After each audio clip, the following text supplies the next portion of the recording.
Thomas Paul's Week comes this time from the largest city in Nigeria, in Lagos, and it is no country in Africa has more people living in one country than Nigeria, and I will tell you a little bit when back home, not in the public, about the situation here.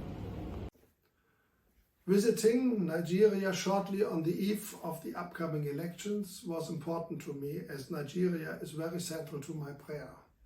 As the most populous country in Africa, in the moment is the peak and hotspot of Christians being killed for their faith, as 90% of all martyrs per year come from Nigeria. Please pray with me that a new government will no longer let it go, but returns to what the state exists for, first of all, to protect the life of its citizens. I had the privilege to beg and to interview the Anglican Archbishop of Nigeria, Henry Dukuba, when he presented the case of the Christian churches in Nigeria in moving words to a global audience of top religious leaders, most of them Muslims, in Bali at R20, the religious gathering going along with the G20 meeting of 20 states. You might recall Thomas Paul's Week, number 45.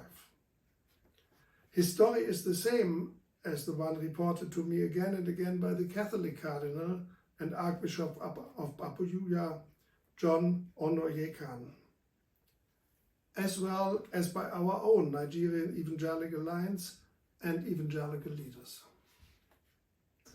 This time I met Peter Amenkinyan, the continental overseer of the Redeemed Christian Church of God, a Pentecostal church originally from Nigeria, but meanwhile having member churches all over the globe, who are often vital members of national evangelical alliances. For example, I met them sitting on the table in the Seychelles, or here when visiting the Swedish Evangelical Alliance in Stockholm. The leader of the church recently spoke to a gathering of the European Evangelical Alliance in Sarajevo. The Vice President of Nigeria, His Excellency Yemi Osinbajo, also was a pastor of the Redeemed Christian Church of God until resuming office in 2015, and probably will return to his task the next weeks. Recently, two well-researched numbers proved once again that Nigeria has become the peak and hotspot of Christian martyrdom.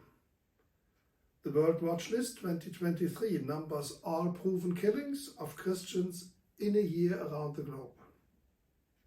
Knowing that there is an unknown additional number, yet the tendency is clear. This is what I said in a recent press release by World Evangelical Alliance about the findings. The 2023 World Watch List ranks North Korea in this top spot overall. But it finds that the country with the greatest risk of martyrdom is Nigeria, due mainly to radical Islamist movements. The more than 5,000 murders in Nigeria represent 90% of the global total number of documented killings. And the remainder of sub-Saharan Africa adds another 5%. World Christianity has to focus more on this problem and push governments around the globe to help stop the rising tide of extremism in this region. We are dedicated to helping to preserve the freedoms of religious believers in Nigeria and neighboring countries.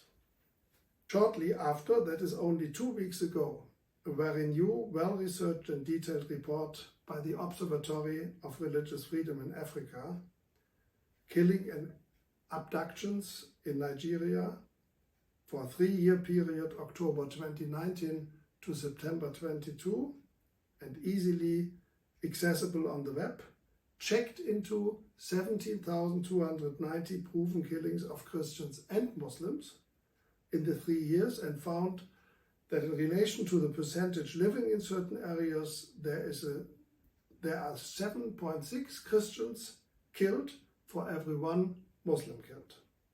when it comes to abductions, the ratio is 6 Christians for 1 Muslim.